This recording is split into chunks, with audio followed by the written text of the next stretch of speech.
तो हेलो प्यारे बच्चों, स्वागत है आपका फिर से हमारे इस यूट्यूब चैनल पर, जिसमें हम लोग कंटिन्यू आप लोगों के लिए क्लास 12 से रिलेटेड वीडियोस को डाल रहे हैं। और बहुत जल्दी ही हम लोग कंटिन्यू पहले चैप्टर को कंप्लीट करेंगे। जो हमारा चैप्टर चल रहा था वैद्युत क्षेत्र तथा कूलाम का नियम, और यूनिट आप लोगों की चल रही है उसका नाम है स्थिर वैद्युत की। तो जैसा कि हम लोगों ने इंट्रोडक्शन वीडियो में बताया था आप लोगों के लिए कि स्थिर वैद्युत की के अंदर हम लोग ज़्यादातर किन चीज़ों को डील करेंगे या किन चीज़ों को पढ़ेंगे, तो वो है आवेश के बारे में। और हमने पहले वीडियो में इंट्रोडक्शन वीडियो में सब कुछ बता दिया था आपको पढ़ना क्या। और जो हमारा फर्स्ट वीडियो था हमने केवल उसमें बताया वैद्युत कौन सी घटना होती है, और उसमें बताया विद्युत और वैद्युत एक ही चीज होती है, और वैद्युत आवेश की परिभाषा क्या हो। उसके बाद ही हमारा अगला वीडियो है जो हमारे लेक्चर नंबर 2 मान लीजिए आप इसे, और ये वीडियो नंबर 3 है। तो अब इसमें हम लोग आगे जो कवर करने वाले हैं, जो हमने वैद्युत आवेश की परिभाषा पढ़ ली थी, उसके बाद आवेश के प्रकार को।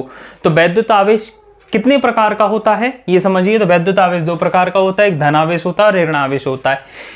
ये मैं आप लोगों को बता दूं, जो आवेश का नाम पॉजिटिव चार्ज या नेगेटिव चार्ज यानी धन आवेश और ऋण आवेश रखने वाले जो वैज्ञानिक का नाम था बेंजामिन फ्रैंकलिन था, और ये एक अमेरिकन वैज्ञानिक थे। तो ये जान लीजिए, चार्ज के इतिहास में से एक क्वेश्चन है कि आवेशों का नाम किसने रखा, तो जवाब है बेंजामिन फ्रैंकलिन, जो एक अमेरिकन साइंटिस्ट थे।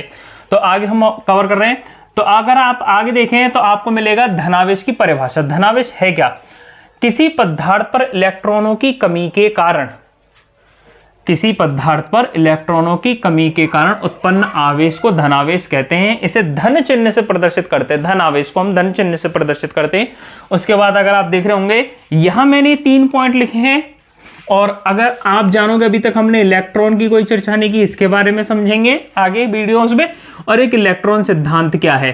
तो बहुत जल्दी हम इसी वीडियो में कोशिश करेंगे जल्दी से जल्दी जितनी भी हमारी जो कॉन्सेप्ट वाली चीजें हैं पहले चैप्टर से रिलेटेड उसको खत्म कर लें, और फिर हम जल्दी जल्दी कूलाम के नियम, डेरिवेशंस और न्यूमेरिकल पर आए।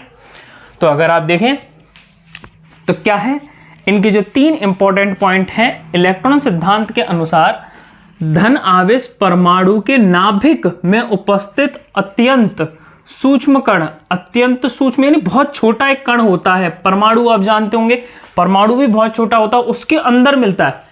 परमाणु के अंदर उसके केंद्र का एक भाग होता है जिसको हम नाभिक बोलते हैं। नाभिक में एक कण पाया जाता है प्रोटॉन, उस पर होता है पॉजिटिव चार्ज। दूसरा, एक प्रोटॉन पर उपस्थित आवेश की मात्रा जो कैलकुलेट की गई है, जो नापा गया है, वो होती है 1 + 1.6 × 10⁻⁻19 कूलॉम। और तीसरा जो इंपॉर्टेंट पॉइंट है, कूलॉम वैद्युत आवेश का SI मात्रक है। आप लोगों ने क्लास 11th में पढ़ा होगा कि हम लोग जो किसी भी भौतिक राशि को नापते हैं, उसे नापने की हमारे पास कितनी पद्धतियां हैं। तो मुख्य रूप से 3 पद्धतियां हैं। एक MKS पद्धति थी, एक CGS पद्धति थी, एक FPS पद्धति थी, और एक 4th इंपॉर्टेंट पद्धति थी जिसका नाम था SI पद्धति। SI पद्धति के अंदर हम लोग क्या करते हैं, SI पद्धति ये इंटरनेशनल सिस्टम होता है। तो वो सब हम लोग क्लास 11th की वीडियो लेक्चर सीरीज में देख लेंगे। तो अब आप जान लीजिए कि कूलॉम क्या है। कूलॉम वो चीज है जिसमें हम लोग आवेश को नापेंगे। जैसे आप लोग देख लेते होंगे कि जैसे आप लोग बाजार में गए, बाजार में अगर आप दूध लेके आए तो लीटर में नाप के लेके आते हैं, तो उस दूध की मात्रा या उसके आयतन का जो मात्रक आपने बना दी, लीटर बना दिए। ऐसे ही वैद्युत आवेश का जो मात्रक होगा वो क्या होगा बेटा, कूलॉम होगा। इसे इसकी यूनिट बोलते हैं, SI यूनिट। तो ये हम लोग कंटिन्यू अपने बोर्ड पर इनके आप लोगों के लिए नोट्स भी बनाते चल रहे हैं। तो आप इन नोट्सों को भी कंटिन्यू उतारते चलें। तो जल्दी से हम सेकंड डेफिनेशन को लिख लेते हैं, धनावेश को, ताकि हम जल्दी से जल्दी इन सारी चीजों को कवर करें। फटाफट से आप इसने उतार लीजिए या स्क्रीनशॉट ले लीजिए।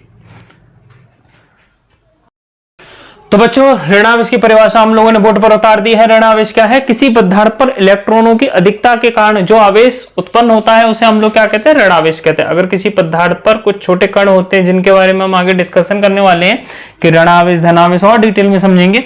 तो अगर ऋणावेश की क्या हो जाए, अधिकता हो जाए, तो उसके कारण उस पदार्थ की जो प्रकृति होगी ऋणावेशित होगी, और उस पर जो आवेश की मात्रा होगी वो कैसी होगी, ऋणात्मक होगी, यानी ऋणावेश उस पर होगा, उस पदार्थ पर।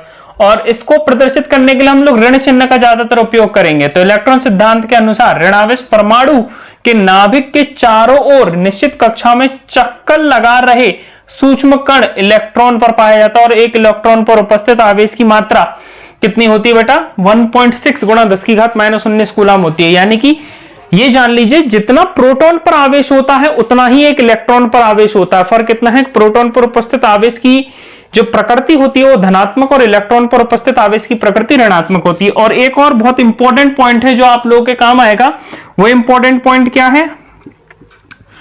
वैद्युत आवेश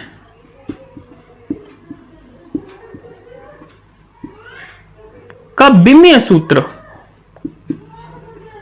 विमीय सूत्र AT, बेटा ये इंपॉर्टेंट है, काफी ध्यान रखें। AT होता है, तो फटाफट से आप इसे उतार लीजिए, फिर आगे हम लोग कंटिन्यू